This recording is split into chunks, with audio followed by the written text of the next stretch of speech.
আসসালামু আলাইকুম, শুভরাত্রি। নিশ্চয়ই সবাই ভালো আছেন। আলহামদুলিল্লাহ আমিও ভালো আছি।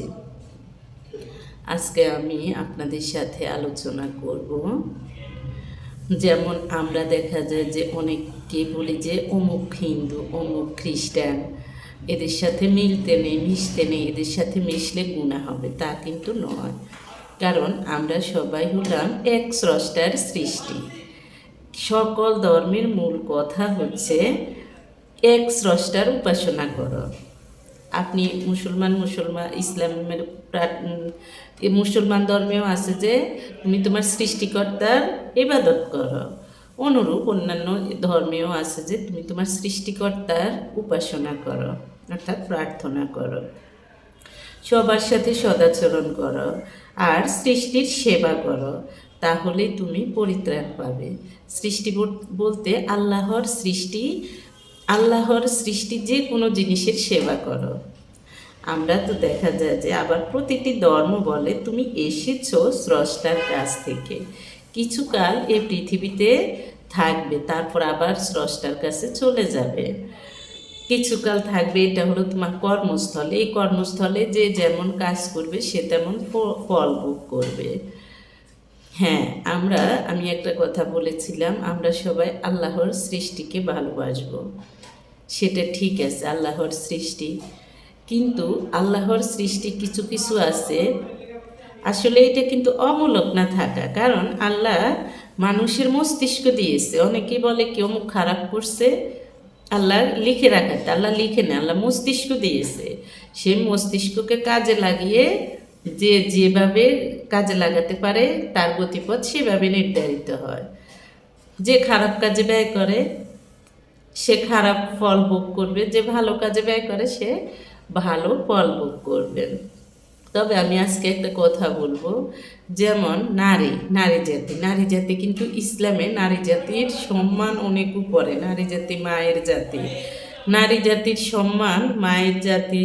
নারী মা হিসেবেও সম্মানীয়, সন্তান হিসেবেও সম্মানীয়, বোন হিসেবেও সম্মানীয়। তাই বলে কি পুরুষ সম্মানীয় না? পুরুষও সম্মানীয়। তবে নারীর গুরুত্ব ইসলামেও অনেক আছে। তবে কিছু কিছু ক্ষেত্রে দেখা যায় যে কিছু কিছু নারী বা পুরুষের কারণে সমাজ, পরিবার অনেক খারাপ হয়ে যায়। যেমন আমি আগে নারীদের কথা বলি। নারী হয়ে নারীর কথা বলতে বাধ্য, কারণ সঙ্গ দোষে গ্রাম নষ্ট। দেখা যায় যে আমার সাথে কেউ খারাপ করলো, আমি ধৈর্য ধরতে ধরতে এক পর্যায়ে আমিও খারাপ করতে বাধ্য হই, কারণ ধৈর্যেরও সীমা থাকে। তাই যে প্রথমে করে তার সংযত হওয়া প্রয়োজন, কারণ তারও করার লিমিট থাকতে হবে। দেখা যায় যে লিমিট ক্রস করলে অন্যজনও ক্রস করে খারাপ ব্যবহার করতে বাধ্য হয়ে যায়। নারীরা দেখা যায় যে কিছু কিছু নারী যখন সে বউ থাকে তখন তার কাছে শাশুড়ি খারাপ, ননদ খারাপ। আবার যখন সে শাশুড়ি হয়, ননদ হয়, বা তখন তার কাছে ছেলের বউ খারাপ। ননদ যখন ভাবি হয় তখন দেখা যায় যে বলে যে ননদ খারাপ। আবার ভাবি যখন ননদ হয় তখন বলে যে ভাবিরা খারাপ। এইরকম আবার কিছু কিছু পুরুষ আছে, দেখা যায় যে স্ত্রীর সাথে যে কথা না বললে আমি কি হাজব্যান্ড হলাম? স্ত্রীকে খারাপ ভাষা ব্যবহার না করলে কি আমি কি হাজব্যান্ডের পর্যায়ে পড়ি? হ্যাঁ, শ্বশুরবাড়ি থেকে আমাকে কি দিল, এগুলা নিয়ে আমি স্ত্রীর সাথে দেখা যায় যে অনেক সময় খোঁটাও দিয়ে বসে। যারা এগুলা করে, যেসব পুরুষরা এগুলা করে, এগুলা করাটা হলো এক পর্যায়ে যারা ফকির তারাই এগুলার জন্য কাঙ্গালিয়ানা করে। এগুলা ঠিক আছে, রীতিনীতি অনুযায়ী দিলে সুন্দর, না দিলেও আপনি এগুলার জন্য একটা সংসার কখনো ভাঙতে পারেন না। দেখা যায় যে কোনো পরিবারে মহিলারা করে, কোনো পরিবারে পুরুষ করে, বা কোনো পরিবারে সবাই মিলে করে। তবে আল্লাহর সৃষ্টিকে ভালোবাসা বলতে কি?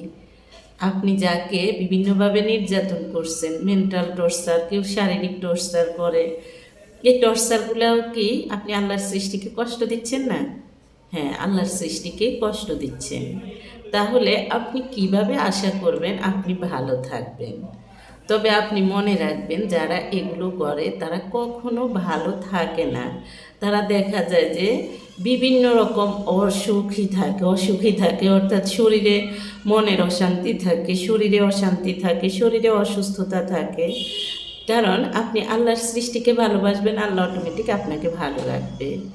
তাই আর কথা না বাড়িয়ে আজকের জন্য এখানে শেষ করলাম। আল্লাহ হাফেজ।